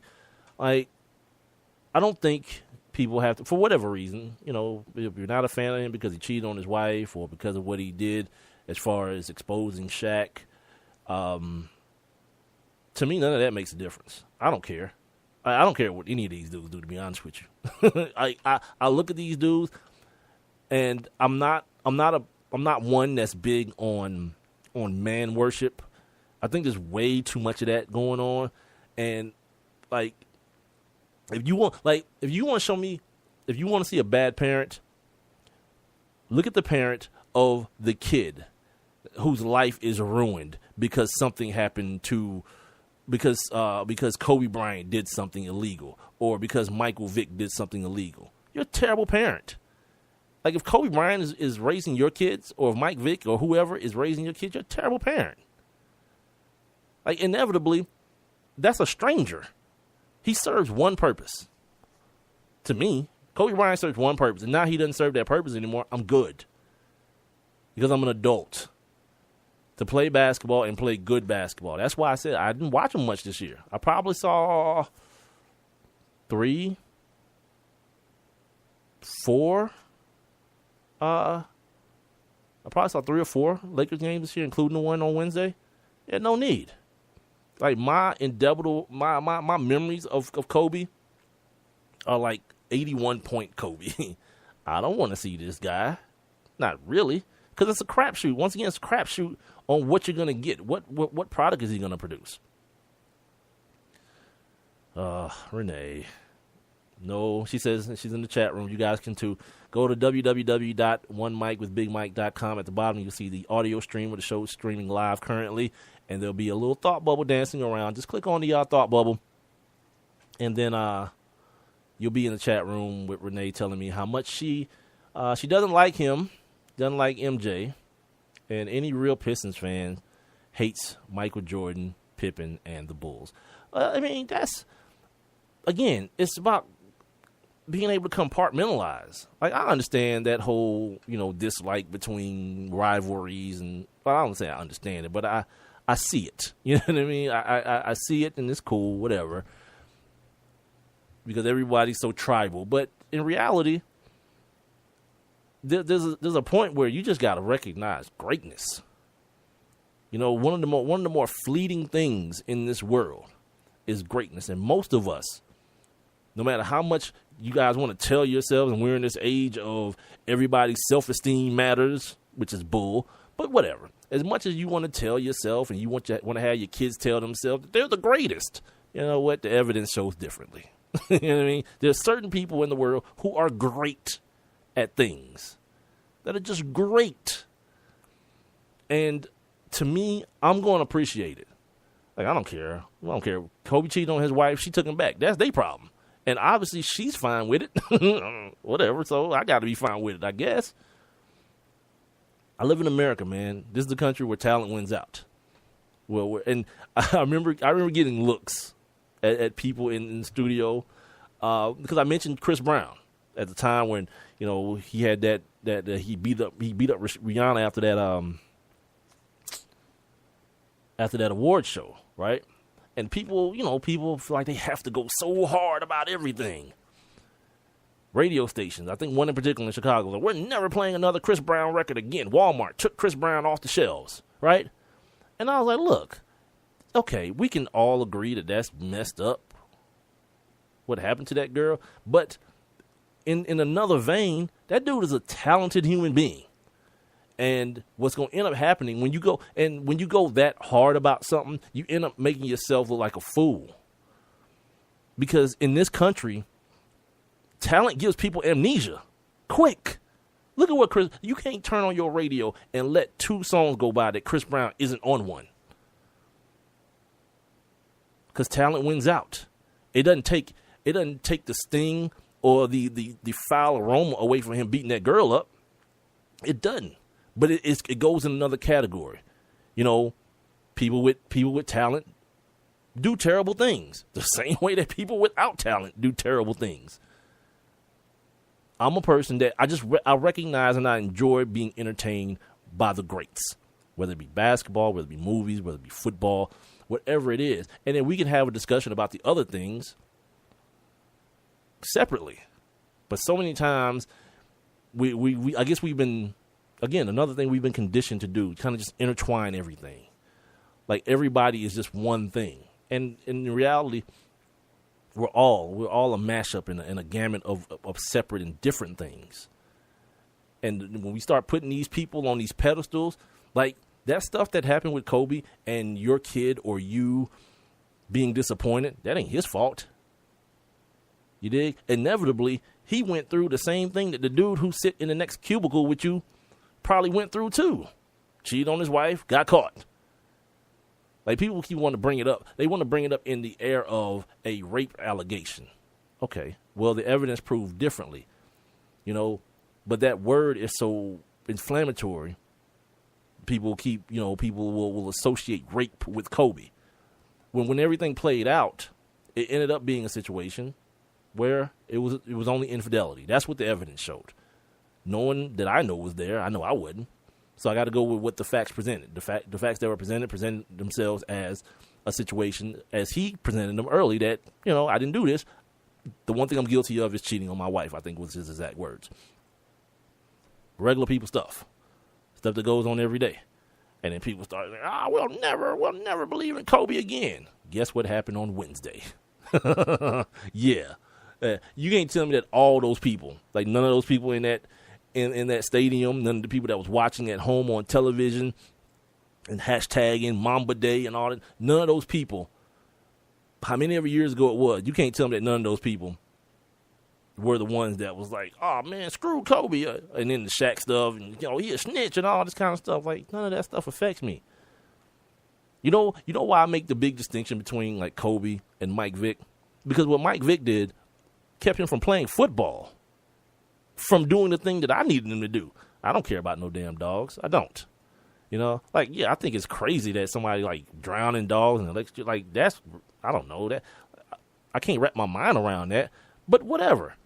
Like, if, like, for example, if Mike Vick would have gotten, you know, I don't know, house arrest or whatever, work release or whatever, he still was able to play football, I'd have been good. I'd have been good either way. And in the case of Kobe, like, Kobe was dropping 40 during the rape trial. Yeah. I was good. You know, I was good. So, inevitably, you know, the day is different. It's a different time. It's a different day where nothing is allowed to stand on its own. And, you know, I'm not going to sit here and say I understand it, but I realize it. I realize that's what it is. But what happened on Wednesday, you should allow yourself to appreciate that, man. You know, for whatever I said about them boys not really playing defense, like I said, I understand why they weren't for a portion of the game. They were winning by double digits. You know what I mean? They were winning by double digits, and one dude was doing all the scoring, and nobody wasn't really sweating it. And then you don't want to be the guy that hurt Kobe on his last day. Look, I understand all that. You know, the same thing with Michael Jordan. You know what I mean? I grew up a huge Michael Jordan fan, like on some like almost like halfway weirdo type stuff. Not even halfway. I'm going to go ahead and full disclosure, because that's what I do here. Full disclosure. Yeah, it was on some weirdo type stuff. I'd come home every day, and I had the tapes. Yeah, kids, VHS tapes. Come Fly With Me and Michael Jordan's Playground. And like, I don't know, for a couple of years, man, until the girl situation improved. I was watching that joint every day after school. Every day. And at the time, we used to get the Bulls games here on WGN, the Superstation. And I'm the only one in the crib that knew how to work the VCR. Damn, how old am I? God, dog it. I might want to end this story, man. Anyway, the only one in the house knew how to really work the VCR. Like, my mom and dad could like put a tape in and hit play, but I knew how to like set the clock and set the timer to record. So I used to record every Bulls game, man, and like watch it the next day like twice. Like, I was like on some weird weird Michael Jordan type stuff. But the one thing I'll say, even now as an adult, where I don't really have fandom in me for any player, I enjoy watching dudes perform at the highest of levels. Because, like I said, as a regular person, I've never seen that in any facet of my life.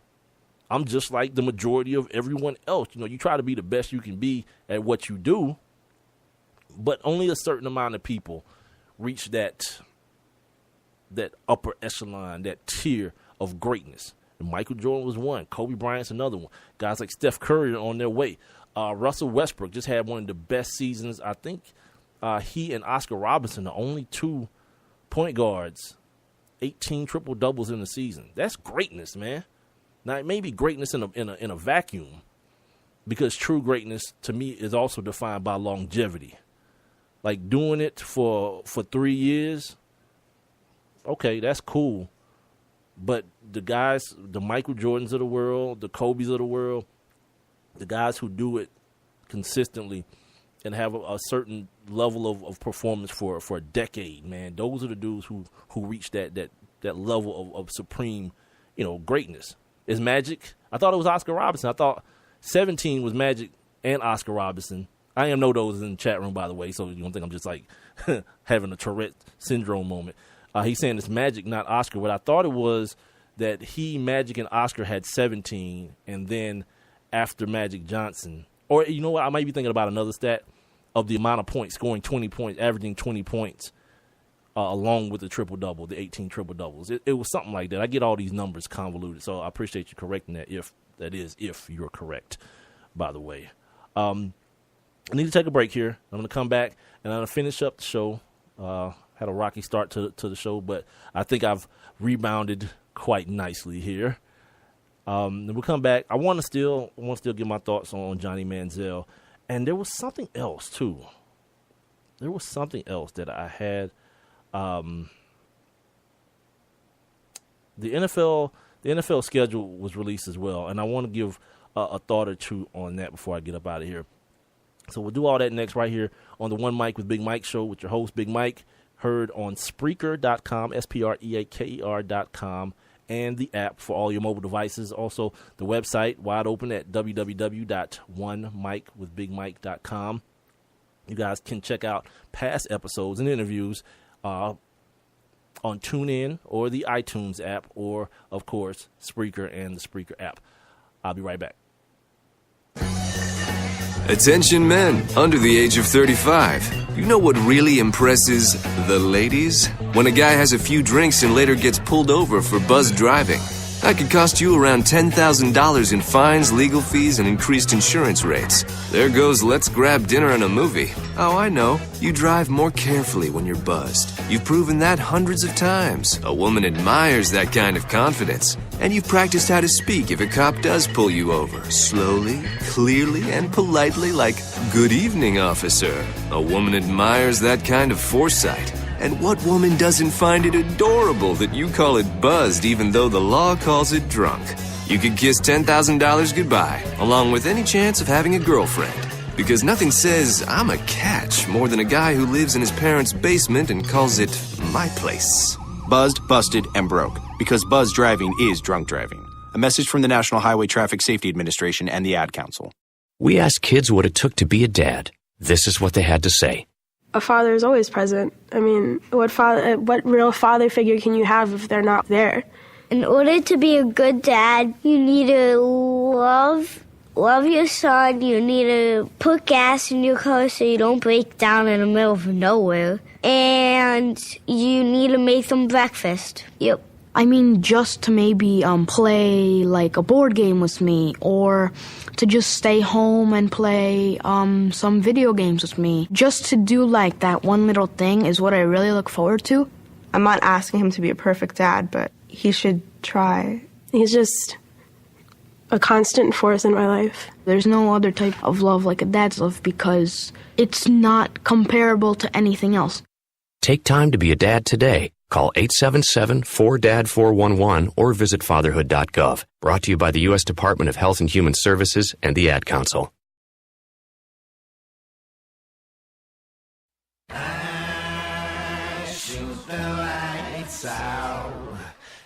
Welcome back to the One Mic with Big Mike show.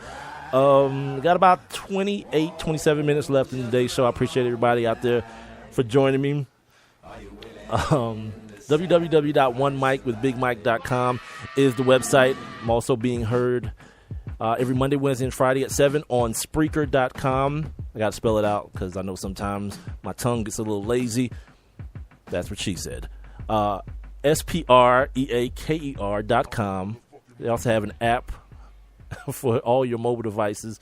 The show can also be heard or downloaded, I should say, via TuneIn, iTunes, or the Spreaker site or the app. Make sure you guys are following me on Twitter and Instagram at the number one MICWITHBIGMIKE, and Facebook, like my page, facebook.com/ONEMICWITHBIGMIKE. So look, I'm getting a lesson I'm still learning about Facebook. Two things have happened to me, or I've been involved, I guess, in two things this week. The first thing was apparently on Wednesday, going back to Wednesday. I'm involved in this group, right? The group. So the group is called the Sports Goons. And some dude posted a picture of him crying during the Kobe Bryant pregame or whatnot. Now, initially, I didn't know it was a picture of him. I thought it was just some, people just post these mean pictures. Not mean like M-E-A-N, like meme, M-E-M-E pictures. So I see it and I comment on it.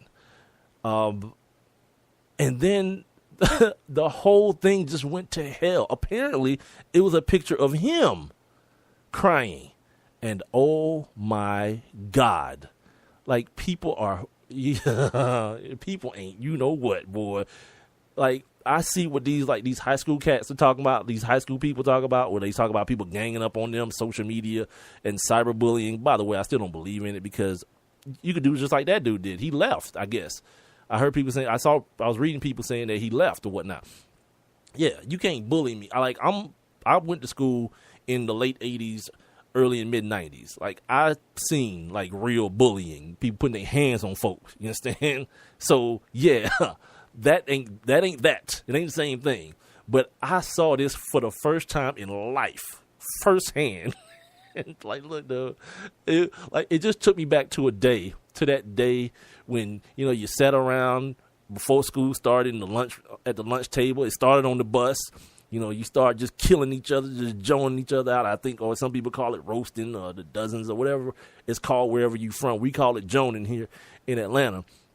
You get to joning somebody then, wore the wrong thing, got on the bus, forgot to put on deodorant, the things that happen, and then it's on. And it just took me back to that day. Like, man, these kids got no eye. Like, we looked at stuff like that, like it's just fun to do, but you develop a callus, man. And every now and then somebody would get their feelings and then there'd be a fight. But then tomorrow it's somebody else's turn. It's somebody else trying to get it tomorrow, and sometimes it's your turn. But you develop a callus and you develop a tough skin. And it actually helps you in life, man. Understanding how to accept criticism. Something that I think is sorely lacking today. Like, everyone now, you got to be in the cult of likability.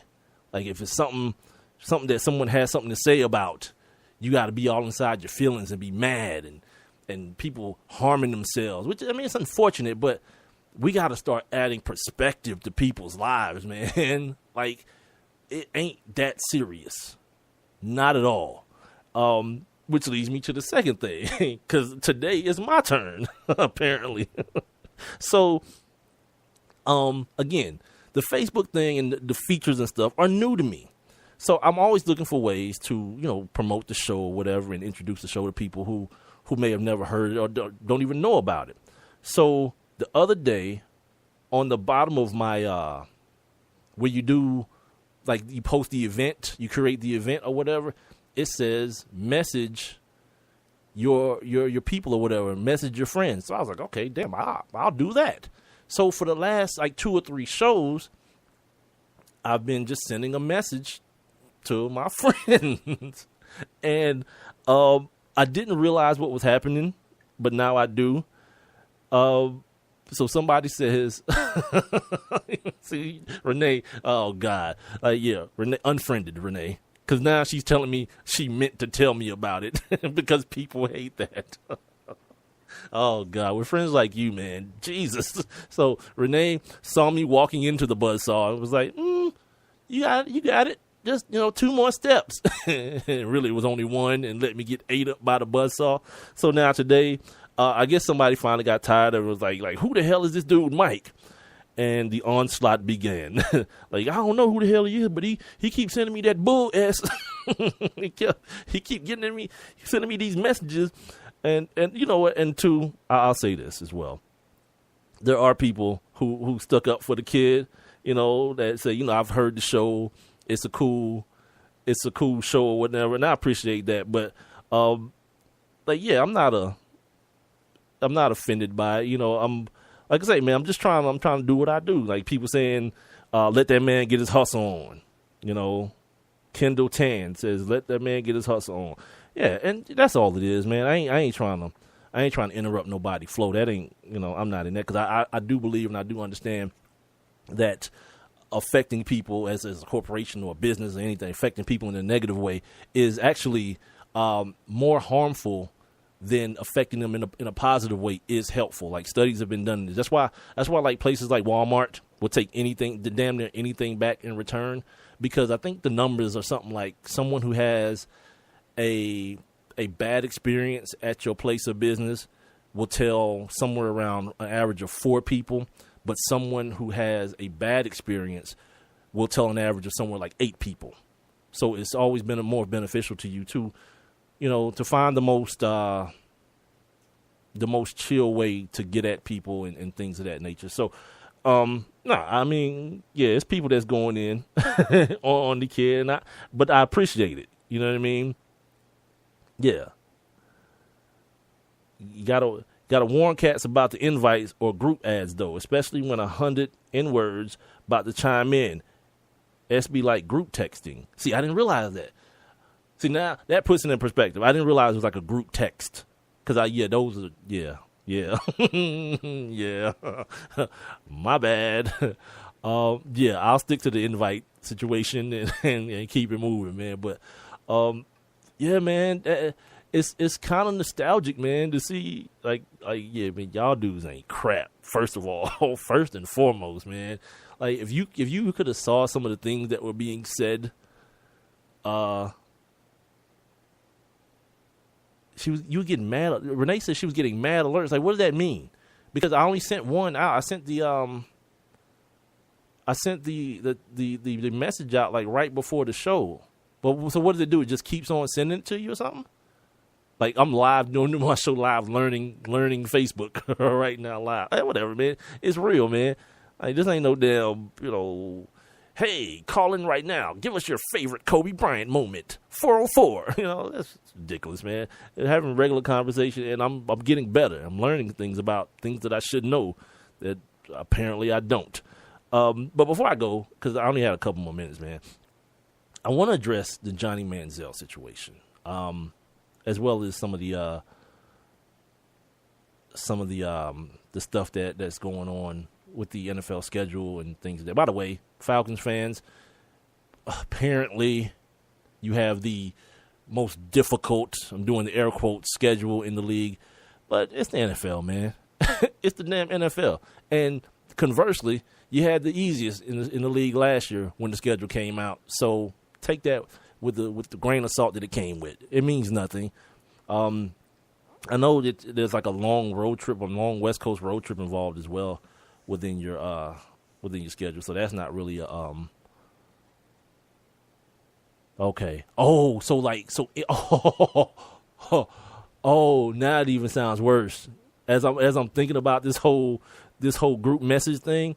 So that means like if someone like replies and says, yeah, okay, I'm gonna listen to the show, that means they're not just telling me, they're telling everybody who ain't got nothing to, oh man, damn.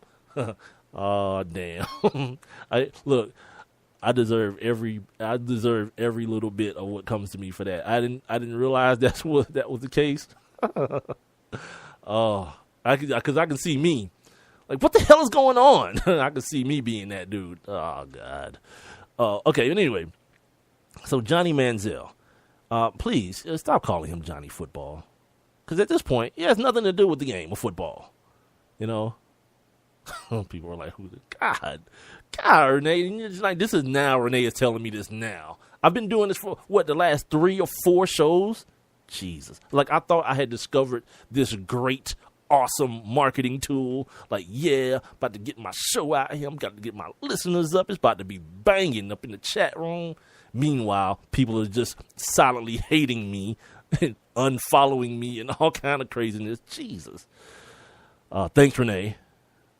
Well, no, really, thank you for giving me somebody to blame for it now. Good. Now I feel better. Conscience clear, as though it was messed up anyway. I'm not even going to address Renee anymore before I get through talking about this. Oh, I got to talk about the NBA stuff, too. All right, Johnny Manziel quickly. So apparently Johnny Manziel was not living with Von Miller. He was renting a mansion while he was out in L.A.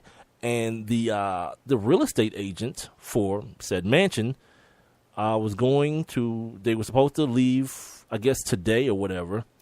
My man walks in. I can't even find the article right now, but from memory, walks in, sees Johnny Manziel passed out, finds mushrooms and cocaine, liquor and all this kind of stuff everywhere, to the point now I think he's actually suing them because it's like $35,000, suing Johnny Manziel. It's like $35,000 in damage has been done to the property. Now, here's the thing, and I'm about to start doing this. No more am I going to say this dude is an alleged cokehead. Whatever. Like, I'm trying to be like on the professional side of things. Like, yeah, he's on cocaine allegedly because everyone keeps talking about him being on just an alcoholic. No, whatever. The pictures came out last year of him in the bathroom with rolled up dollar bills. Everyone knows what that is for. If you don't, Google it. Now it's cocaine and mushrooms everywhere. Yeah, man, this dude got way, way bigger issues in the NFL. And look, that whole thing about, oh man, it's sad what's happening to Johnny Manziel. Lies. Ain't sad to me at all. Whatever, man. It's people with real problems, right? Who don't have the resources to deal with their addiction issues. Don't have anything to look forward to. Even once their addiction issues are under control, let's say it that way, not solved, because from my understanding, it's not something that you ever rid yourself of. This is a dude who presumably has a couple of chances left in the NFL. Shout out to Positive Lifestyles, first time in the chat room. Welcome. Say hello to I Am No Dose. To Renee as well. Yeah, he's got the resources to garner the help that he presumably needs for his addiction issues. Also, he has something to look forward to.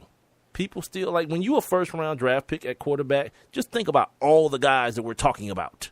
Ryan Leafs and dudes like that continuously get chances over and over again because people feel like, what? They can change that. They can correct it. Our coaches can do a better job than the other coaches did. So it's fair to assume that there would be a team out there for Johnny Manziel. It's safe to assume that. But like when you got an agent who has a reputation for being one of the skeeviest agents in the NFL or in pro sports period, telling you like, look, man, this ain't gonna work. First giving you an ultimatum like, look, man, go get yourself cleaned up before we can do any kind of business. And then just saying, you know what, I'm out. There's a dude, by the way, in Drew Rosenhaus who surprisingly, never had a quarterback client. Finally got one in Johnny Manziel on a self-destructive. And here's the thing, too. I thought about it today. I don't think he want to play no football. I think he's a guy who realized early in the game that life for him wasn't going to get no better than it was at College Station.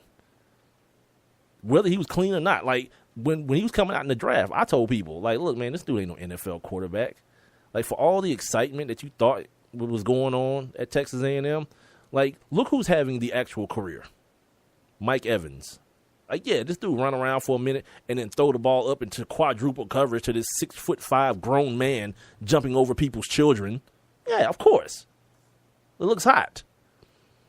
But inevitably, that ain't the move in the league. Like, you gotta be able to really play quarterback on some for real level. And I didn't see him projecting into that person. And then now I see Positive Lifestyle saying he's in the chat room saying he had the same addictions in college. What? Oh, he's talking. Oh, I guess yeah. He's part of the onslaught I was getting in Facebook, or on Facebook. I'm in Facebook. I don't know, dude. I'm gonna step in after the show's over and make sure I apologize to everybody. I ain't know what was going on, cause damn, yeah, I can see where that is like hella weird. It's like the person who sends the group text on like, on like Mother's Day or something, right? And then everybody who replies comes to your phone. Yeah, God, I can't believe I did that. Ugh. But so anyway, yeah, the Johnny Manziel situation, man. People should just I don't even know why that dude is as captivating anymore. Like, as if he was still playing and doing that, if he was in the league, this dude don't even have representation now. Like, he's just a regular guy whose mom and dad got oil money. He's just a regular dude. That's my take on that, man. I don't want to stay on it too long because in the land of the NBA, right? Playoffs start this weekend real quickly. In the Western Conference, we got they start on Saturday. In no particular order as far as how you're going to see them on television, though. Golden State's taking on the Rockets, who made the playoffs, right? The Clippers are taking on the Blazers. I think that's going to be a pretty nice series, that Clippers-Blazers series. OKC and Dallas, the Spurs, and that decimated Grizzly squad. You got the Cavs and the Pistons. I'm definitely, I want to see this series because I think Stan Van Gundy, Reggie Jackson, Drummond, those cats, I think they can go toe-to-toe with these guys, with the Cavaliers, especially if they're not locked in mentally.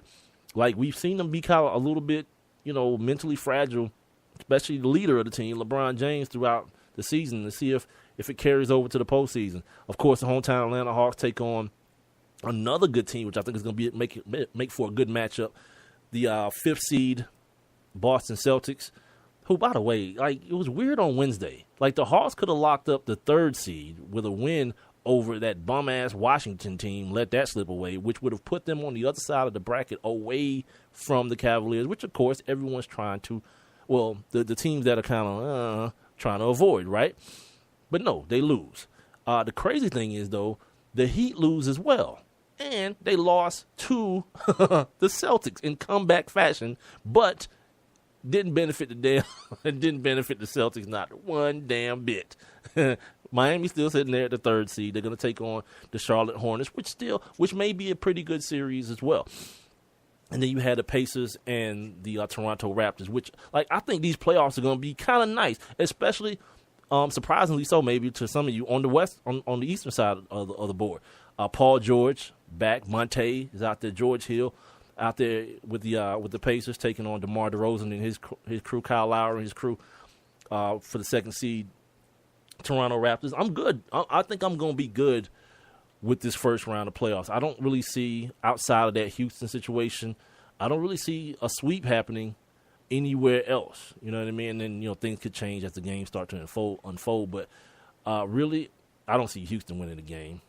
I don't see that happening. But the other series, yeah, I think we're gonna match it up. Maybe that Grizzlies team who just don't have the manpower right now. Everybody is hurt. Like, I thought one day my phone was gonna ring. They was like, "Hey, Mike, you want to come on to Memphis? Give us about 4 minutes off the bench." No, wow, so my heart can bust. Like, I work out, but like cardio ain't my thing.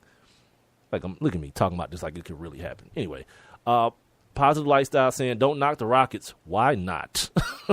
I think they're going to put some pressure on the Warriors. Oh, someone sounds like a Rockets fan. God. Like I wanted to see them play in the playoffs only because I think James Harden get a tough rap. Like him and Carmelo, people, they don't play any defense. I don't care. Like I ain't watching James Harden to see him get no damn blocks. I want to see him get buckets, plenty of them. You know what I mean? Whole lot of them. Yeah, I'm good on that. Like you start letting dudes go backdoor on you. Well, that probably didn't sound right. Giving up backdoor cuts, I should say it that way. Yeah, man, whatever. I'm good. Just get 35. Drop dudes off with the Euro step, all that kind of stuff. I'm good. Yeah, but as far as when it comes down to like actual the fight in and of itself, yeah, the Rockets pretty much bringing a bunch of butter knives to the table, and everybody on the Warriors team is packing 50 cal. You know what I mean? Just not really the matchup. And then too, the Warriors. I mean, the Rockets just happy to be there. Let's keep it 100. They just happy after everything that they've gone through this year. You know, Kevin McHale, the Kardashian situation. You know, Dwight Howard and the Stickum, all that kind of stuff. They just happy to be there, man. 4 games, go ahead and go back home, man. Enjoy your summer, man. Enjoy your spring and your summer, man. But the other big news out of the NBA before I get out of here tonight, logo or advertisements on the jerseys now. That's something that's going to be, they're saying a 3-year trial, but come on. After 3 years, everyone will be used to it. And, no one will think the wiser.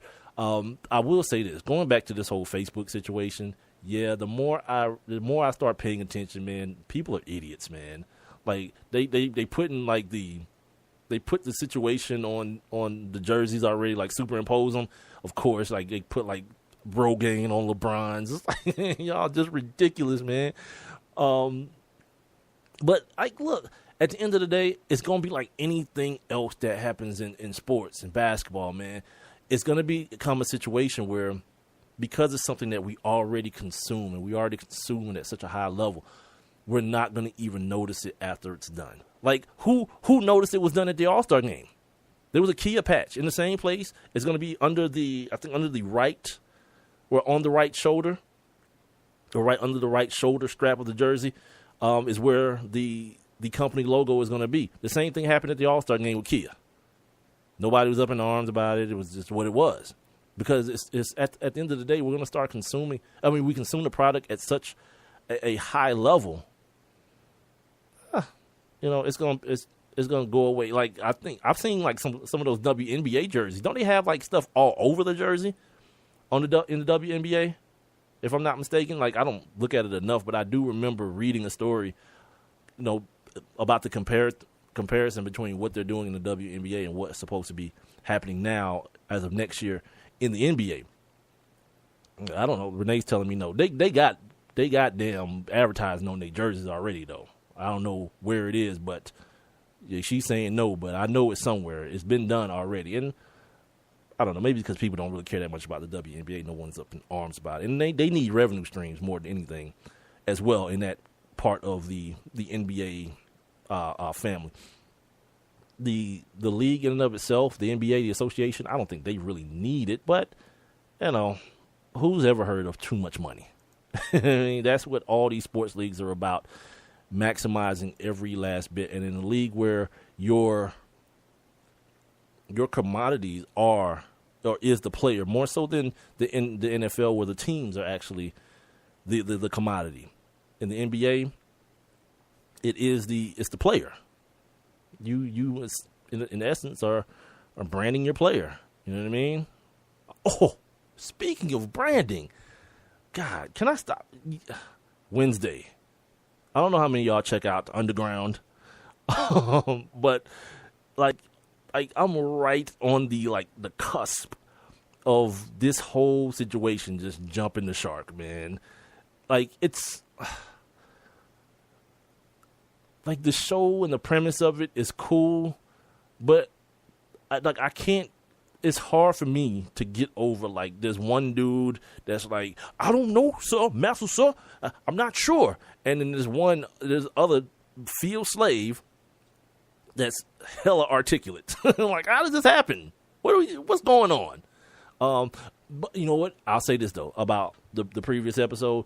The one thing that came to my mind, honestly, all joking aside, there's a part of, like, 2 episodes ago, at the end, one of the main character, that's the housemaid, she ends up poisoning one of the other slaves, killing her, so that she wouldn't tell on the ones who ran away. If you've seen the show, you know what I'm talking about. I'm not going to go through the whole thing. I only got a couple minutes left.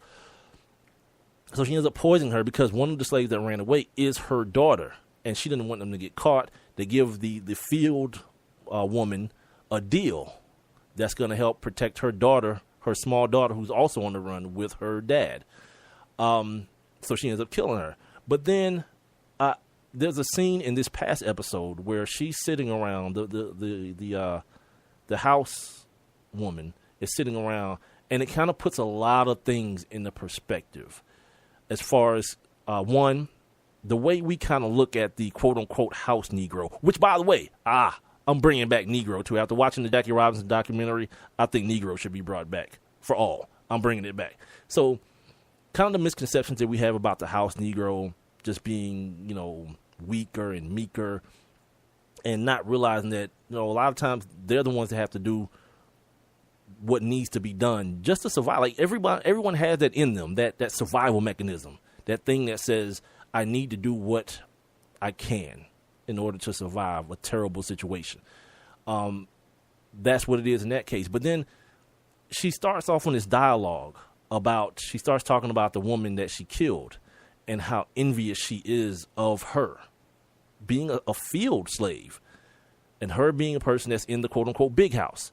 And she's saying that I envy her because, yeah, while the master works her hard from sun up to sundown, when it's all said and done, it's done. At the end of the day, sundown is done. She gets to go. She has her husband. She has her child. And she gets to experience some semblance of normalcy. Well, on the other hand, like, she's in the big house. She's at the house. So she's at the master's and his a wife's beck and call at all time, whenever they need them, whenever they want them, whenever he wants to do whatever he's going to do to her, you know, because part of her storyline is the fact that she is the master's, you know, Nubian lover, his jungle fever, you know what I mean? So that's part of the storyline. You could tell she's doing it because she has to, not necessarily because she wants to. And it just kind of made me start thinking about, like, our moms, you know, our moms and our grandmothers, and how it's one of those things that we salute the strong women in our lives for. The women who do what they have to do to protect their families, to protect the things that they love. And it kind of just put a whole new perspective on the whole concept of, like, the house nigga and all that kind of stuff. You know what I mean? Like, had all those people, I think, had it their way, they wouldn't have been in any of those situations. But at times, I guess, in life, man, in the life we live now, you know, we do what we do, you know, to survive the best we can, you know. So, yeah, the underground thing is, you know, it's cool. Wednesday night on WGN. But there's some flaws in it. But if you can look past those things, man, it's a cool show. I'm going to stick with it as long as I can. And like, if you're one of those people who watches Empire, I don't watch Empire. I've never seen an episode or a minute of it. But if you're one of those people who watch that, you know, it's kind of that palate cleanser from the ratchetness. You know, to watch some slave stuff and some, you know, watch the portrayal of the strength of some people who went through some, like, horrible things in the history of this country, man. That's going to do it, man. Let's get into the weekend. You know what I mean? Should be a nice weekend here in the A. I hope it's a good weekend where you are as well. Apparently I have some apologizing to do, something I really don't do. Well, I don't say I don't do it, but if I do something consciously and it offends somebody, I don't apologize. But if I do something accidentally, yeah, I'm not too stubborn of a dude to offer up an apology. And apparently this whole Facebook messaging thing went totally awry for the boy. So I'll take care of that. I'm gonna post the show, so it'll be available all weekend. This and every show I've done back to November will be available via iTunes, via TuneIn, via the Spreaker app, Spreaker.com, and also most importantly, via the website, www.onemicwithbigmike.com. Also, if you guys got any business inquiries or if you got any comments on the show, anything you'd like to share with me, you can also email me, Mike at onemicwithbigmike.com. That's the number one, MICWITHBIGMIKE. I am No Dose. Appreciate you. Renee, I appreciate you. Oops, turn the music up. Also, can't find it. Sorry. Positive Lifestyles. Also, appreciate you, my man, for hanging out. And we'll do it again on Monday, man. Y'all have a good weekend.